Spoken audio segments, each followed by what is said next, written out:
J'ai lu beaucoup de livres dans ma vie, hein, mais c'est les plus récents. Donc pour le train Paris-Brest, opus 77, je ne connais strictement rien à la musique classique.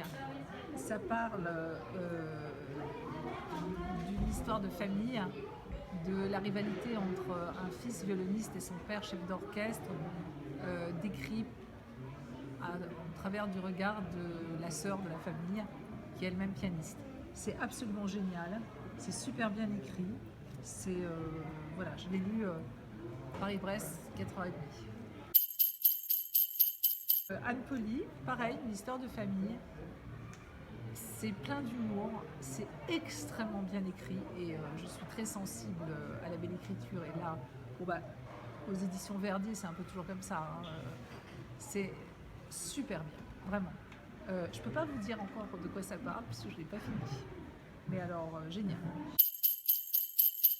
Totalement méconnu, qui fait carrément mal au poignet tellement c'est lourd.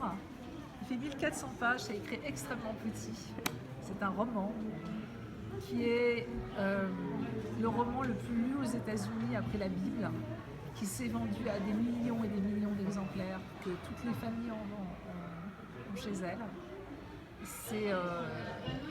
Alors comment je suis tombée là-dessus?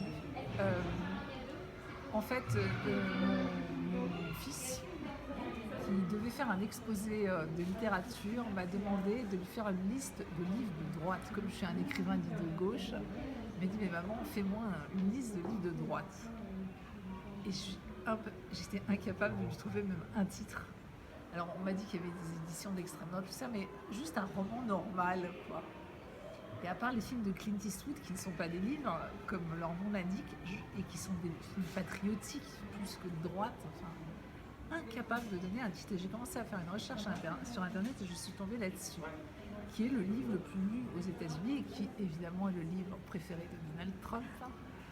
Alors, c'est très rébarbatif comme ça et ça ne donne pas envie, sauf que c'est hallucinant.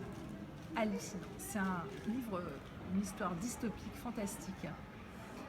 Le titre aux États-Unis, c'est Atlas Shrugged. Ça veut dire quand Atlas, qui tient le monde sur ses épaules, le pose à terre.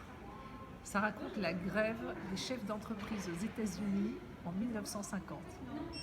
Alors, c'est un livre qui date des années 50, qui a été écrit par une femme qui s'est échappée de l'Union soviétique, qui est philosophe et qui est allée s'installer aux États-Unis et qui, évidemment, déteste le communisme et qui a mis dans ce livre absolument toute sa haine du communisme et de l'État social. C'est le livre qui a servi de fondement aux théories libertariennes. Pour nous, Européens, et c'est pour ça que on ne se rend pas compte, même quand on est de droite, à quel point notre culture est empreinte de socialisme. Parce que là, il n'y en a pas du tout, quoi. Et c'est stupéfiant. C'est stupéfiant parce que d'abord, l'héroïne est une femme. Le livre est extraordinairement bien bâti. C'est un roman haletant, totalement politiquement incorrect pour vous, mais à un point que je n'ai jamais lu. Assez nunuche aussi, parce qu'il y a des trucs qui sont complètement surannés, notamment les rapports entre les gens, parce que c'est une femme chef d'entreprise dont tous les hommes chefs d'entreprise tombent amoureux. Il y a des nunucheries, quoi. Mais l'histoire est... Enfin, tout est stupéfiant, quoi. Et c'est le livre qui m'a accompagnée pendant tout le confinement, parce qu'il fait 1400 pages, j'écris petit. Voilà, c'est un livre sur la liberté d'entreprendre. C'est un livre à offrir à chaque chef d'entreprise. Si vous connaissez un chef d'entreprise, ça va vous plaire. C'est un livre qui est contre l'impôt. C'est plein de choses qui me révoltent. Moi qui ai écrit Richesse oblige en m'inspirant de Thomas Piketty, vous imaginez à quel point le grand écart est grand. Et bien pourtant, ce livre m'a scotché.